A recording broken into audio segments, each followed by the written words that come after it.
Bonjour, je m'appelle Robert Da, je suis moniteur dans mon club le Force Cinétique à SPTT Paris et je vais vous présenter les règles du bowling en général. Je vais vous présenter d'abord un peu le matériel et la piste.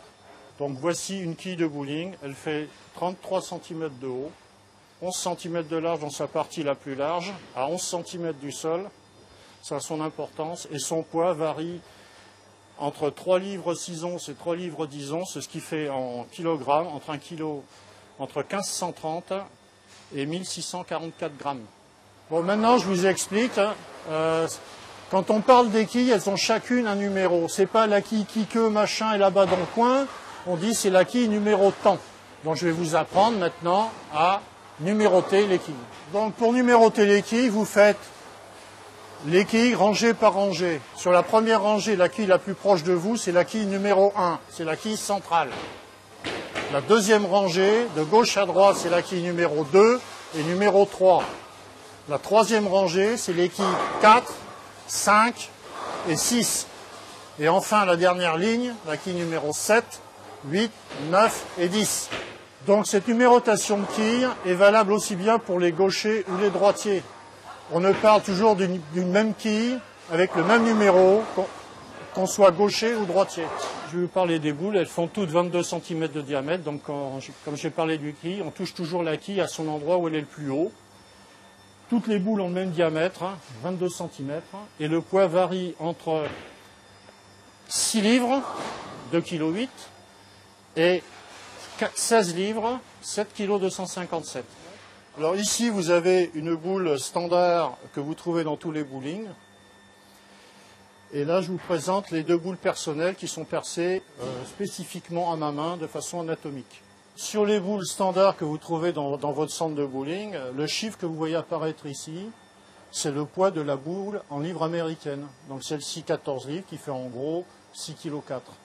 Je vais vous présenter maintenant les chaussures. Et pourquoi des chaussures spéciales? Il n'y a qu'à regarder les semelles.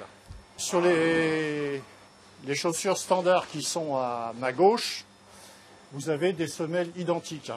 La semelle principale est en cuir pour glisser, le talon est en caoutchouc pour freiner quand le poids du corps passera sur le talon. De l'autre côté, à ma droite, c'est des chaussures personnelles qui sont dissymétriques parce que je suis droitier. Et joueur droitier, je glisse sur mon pied gauche. Donc la semelle sur le pied gauche est faite pour glisser, alors que la chaussure droite est faite pour ne pas glisser, est une chaussure normale. Nous allons parler maintenant de la piste. Alors comme vous la voyez, elle fait 60 pieds de long, ce qui représente 19,25 m du tout, hors tout, depuis la ligne de faute. La première quille est à 18,28 m. Elle fait une largeur de d'1,14 m et c'est une plaque de plastique.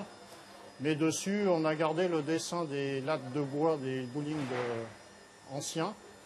Et c'est très important car ça va nous servir à jouer. Et il faut savoir que chaque piste a 39 lattes. En plus de ça, vous apercevrez qu'à 15 pieds de la ligne de faute, c'est-à-dire au tiers de la piste, vous avez une série de flèches. Et ce sera très important pour continuer à jouer. Après vous avoir montré le matériel, je vais vous apprendre maintenant à compter votre score sur l'écran. Comme vous le voyez, chaque partie de bowling est faite en 10 cases appelées frames.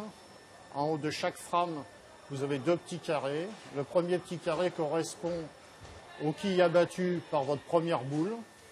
Le deuxième petit carré aux quilles abattues par la seconde boule.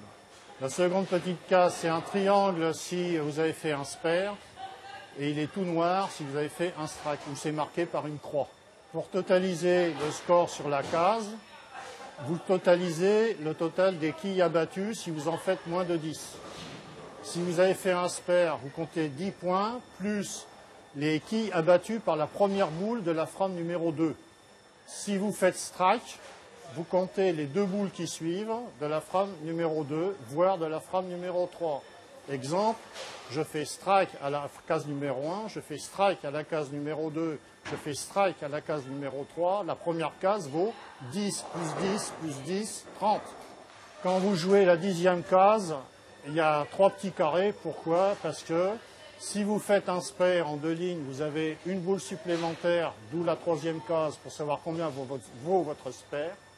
Et si vous faites strike, vous avez 2 boules supplémentaires. La dernière case peut en valoir 30. Autre information, le score parfait, c'est 12 strikes consécutifs, donc 300 au maximum. Il faut savoir qu'il y en a 3 qui sont faits en moyenne par mois en France. Bon, maintenant vous connaissez les règles et je vous ai présenté le matériel, donc maintenant il faut s'installer pour jouer.